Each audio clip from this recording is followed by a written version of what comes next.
नमस्कार साथियों, आज हमारे स्टूडियो में मौजूद हैं परमेश्वर विश्वकर्मा जी, जो बहुत ही अच्छे एक वक्ता, समाज सेवी और एक यह प्राइवेट सेक्टर में काम करने वाले एक आम व्यक्ति हैं, जो कि हमेशा ये उन लोगों के बात को समाज में रखते हैं जो हमेशा से पिछड़े और वंचित रह चुके हैं, उनकी बात करते हैं। तो आज हम इनसे तमाम मुद्दों पे बात करेंगे।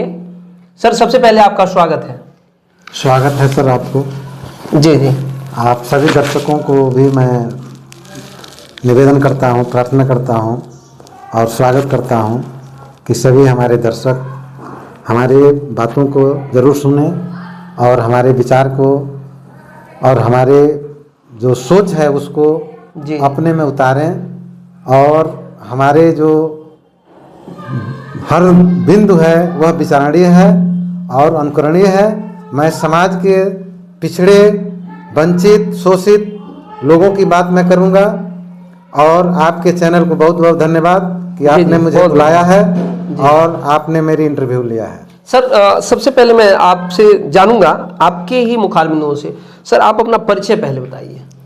मेरा परिचय सर जी जी। परमेश्वर शर्मा, ब्लॉक, तहसील और जिला जनपद कुशीनगर का रहने वाला हूँ। जी। मैं विश्वकर्मा वंशज से हूँ। मुझे बार बार दिमाग में यही आता है कि हम विश्वकर्मा वंशज में तो पैदा हुए हैं जी, और हमारा जो है जो विश्वकर्मा वंशज के लोग हैं जी जी, पूरे समाज को जोड़ने का काम करते हैं, जी जी, पूरे समाज को सजाने का काम करते हैं, पूरे समाज को एक मतलब एक समान देते हैं दर्जा, जी जी। एक समान, क्योंकि यह हिंदू, मुस्लिम, सिख, ईसाई सभी का काम करते हैं जी। बौद्धिस्ट का भी काम करते हैं और जैनी का भी काम करते हैं। यह कहीं भी किसी से छुआछूत नहीं रखते हैं। जी। यह समाज खेत खलिहान से लेकर के और राजमहल तक का काम करने वाले लोग हैं। जी जी। जो लकड़ी बेकार पड़ा हुआ है खेत में, उसको आकार दे करके एक महल में सजाने का काम करते हैं। जो लोहा सड़ रहा है उसको आकार दे करके एक जो है कि गृहस्थ आश्रम के लोगों से लेकर के और एक जो है कि मंत्री और गरीब से लेकर के एक अमीर तक जो है कि उनके घर को सजाने का काम करते हैं। जी। लेकिन मैं यह समाज और ये हमारे जो जितने राजनीतिक पार्टी हैं उन लोगों से मैं जो है कि एक प्रश्न आपके चैनल के माध्यम से जी जी, कि यह समाज जो है कि आज़ादी के 19वीं वर्ष हो गया और जो है कि 76 वर्ष हो गए संविधान को लागू हुए, लेकिन यह समाज की तरफ किसी ने देखा नहीं। यह समाज के सबसे लास्ट कतार में खड़ा हुआ है, लाइन में खड़ा हुआ है। इस समाज को केवल जो है कि बरगला करके 5 भागों में बांट करके और उनका अस्तित्व मिटा करके, उनके इतिहास को मिटा करके और उनका जो है कि हर चीज मिटा दिया गया। जिस समाज का इतिहास नहीं रहता है उसका कोई जो है कि जुनून और जोश नहीं रहता है, जज्बात नहीं रहता है, उसका कोई अस्तित्व नहीं रहता है। सर मैं एक रोकना चाहूंगा यहाँ पे। जैसे आप किस वर्ग की बात कर रहे हैं सर, किस विशेष वर्ग की बात कर रहे हैं जो आज सरकार उनकी बात नहीं कर रही है? हालांकि हर वर्ग को सरकार समान रूप से ध्यान देती है और एक समान रूप से हर वर्ग को देखती है, तो आप किस वर्ग की बात कर रहे हैं? मैं विश्वकर्मा वंशज का हूँ जी। मैं विश्वकर्मा वंशी लोगों की बात करता हूँ। जी जी। आपको बता दूं सर जी कि आज जो हमारे राम मंदिर भव्य रूप से तैयार हुआ है, जी जी, उस राम मंदिर में जो मूर्ति लगा हुआ है प्रभु श्री राम जी का, जी, उसको रेखांकन करने वाले आदरणीय सुनील विश्वकर्मा जी हैं, जी जी, जो काशी विश्वविद्यालय में ललित कला के संकाय के एचओडी हैं।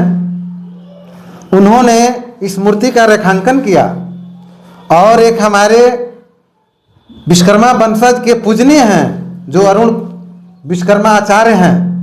हमारे जो समाज के लोग हैं बहुत टाइटल लगाते हैं, जो कि समाज पढ़ नहीं पाता है, समाज और समाज जान नहीं पाता है, लेकिन विश्वकर्मा वंश के लोग हर टाइटल को समझ पाते हैं कि हमारा जो समाज है वो किस प्रदेश में और किस जिले में क्या लिखता है।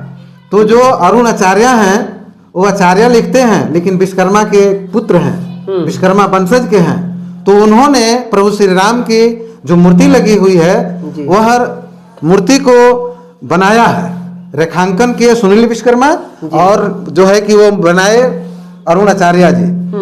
समाज आज भी पूरी समाज नहीं जान पाया है जी कि यह कौन बनाया है, लेकिन मैं आपके चैनल के माध्यम से अपने समाज और पूरे आवाम को, पूरे भारत के आवाम को, उत्तर प्रदेश सहित पूरे आवाम को मैं ये जानकारी देना चाहता हूं कि ये विश्वकर्मा वंशज के लोग ने ही बनाया है।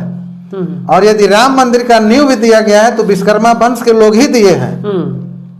और ये पांचों जो वास्तु देव जो है विश्वकर्मा के जो वंशज हैं जी, काष्ठकार, लौहकार और ताम्रकार, शिल्पकार और स्वर्णकार, ये पांचों लोग इस समाज को सजाने में गांव से लेकर के और लोकसभा जो संसद बना है, विधानसभा बना है, कोई राजमहल बना है,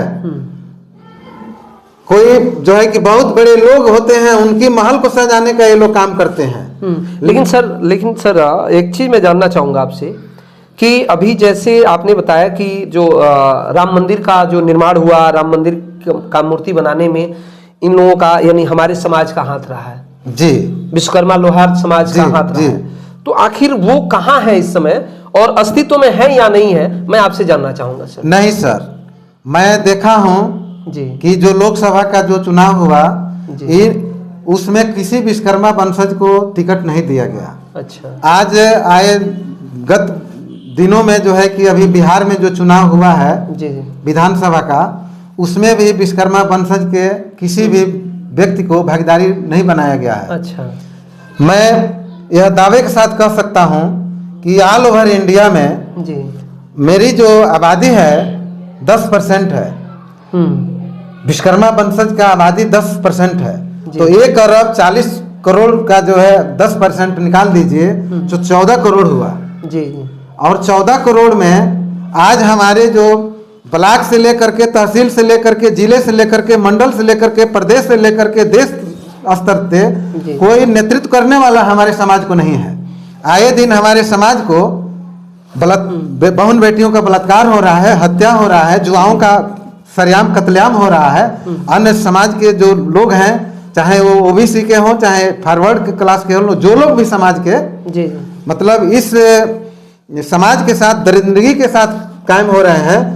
और हम जो है कि बहुत कुछ देखते रहते हैं न्यूज में, अब तो मोबाइल हो गया है जी जी। मैं यह बिल्कुल दावे के साथ कह रहा हूं कि जो हमारे गत वर्ष 5 वर्षों में बहुत ऐसी घटनाएं हुआ है जी। जो कोई भी पार्टी खुल करके हमारे समाज की तरफ नहीं बोलता है, न न्याय दिलाने का काम करता है। जो हमारे वर्तमान में जो शासन प्रशासन सत्ता में बैठे लोग हैं जी, यह लोग हमारे लोगों को कला और जो है कि विद्वता को और कला को वह लोग जरूर दिखा करके अपना जो है कि उल्लू सीधा करता है, लेकिन इस समाज को कभी किसी तरह से सहयोग नहीं किया। और जहां हत्या बलात्कार हो रहा है, कोई भी मंत्री, कोई भी जो है कि माननीय मुख्यमंत्री जी भी अपने मुखार बिंदु से नहीं कहते हैं कि विश्वकर्माओं के साथ अत्याचार हो रहा है, मैं कतई बर्दाश्त नहीं करूंगा। यदि आज हमारे माननीय मुख्यमंत्री योगी आदित्यनाथ जी इस बयान को दे देते कि हमारे विश्वकर्मा वंशज जो है कि एक धरोहर है हमारे इस पूरे मुल्क को, और हमारे गांव से लेकर के और संसद और विधानसभा को सजाने वाले लोग हैं, यह किसी से भेदभाव नहीं रखते हैं, इनके साथ अत्याचार हो रहा है, इनका हत्या हो रहा है, इनका बलात्कार हो रहा है, तो मैं कतई बर्दाश्त नहीं करूंगा। और मैं माननीय मुख्यमंत्री जी से भी अनुरोध करूंगा आपके चैनल के माध्यम से, इस विश्वकर्मा वंशज आज जो है कि 79 वर्ष बीत गए और 76 वर्ष जो है कि वो हमारा संविधान लागू हुए हो गया। मैं ये चाहूंगा कि जो हमारी आबादी है, हमको कुछ नहीं चाहिए, हमको 2% ही हमको आरक्षण दे दे। हमारे समाज के लोग जो भी शोषित वंचित लोग हैं वह आगे उभर करके कुछ हमारे सरकारी कर्मचारी बनेंगे, कुछ जो है कि हम जो है कि प्रशासन में जो है कि जाएंगे, अपना जीविकोपार्जन, आपका जीवनी जो है कि लाइफ स्टैंडर्ड, अपना जीवकोपार्जन का जो काम करेंगे, अपना जो है कि उन्नत करेंगे और आप सभी के सेवा में निरंतर चलते रहेंगे। यही मेरी आशा और अपेक्षा इस सरकार से है। मैं करबद्ध के निवेदन करता हूँ, कर जोड़ करके निवेदन करता हूँ, करबद्ध निवेदन करता हूँ मैं भूरि भूरि प्रशंसा करता हूं कि हमारे माननीय मुख्यमंत्री जी एक बिल्कुल ओजस्वी तेजस्वी मुख्यमंत्री हैं। इस समाज आपके जो है कि एक धरोहर है, और इस धरोहर समाज को, धरोहर के रूप में इस समाज को आप जो है कि एक अलग से पहचान बनाने के लिए हम लोगों को मात्र 2% का जो है कि आरक्षण दे दें। मैं आपसे जो है कि यही अपेक्षा करूंगा, अभिलाषा रखूंगा और एक उम्मीद रखूंगा और आपसे अपेक्षा करूंगा। जी जी।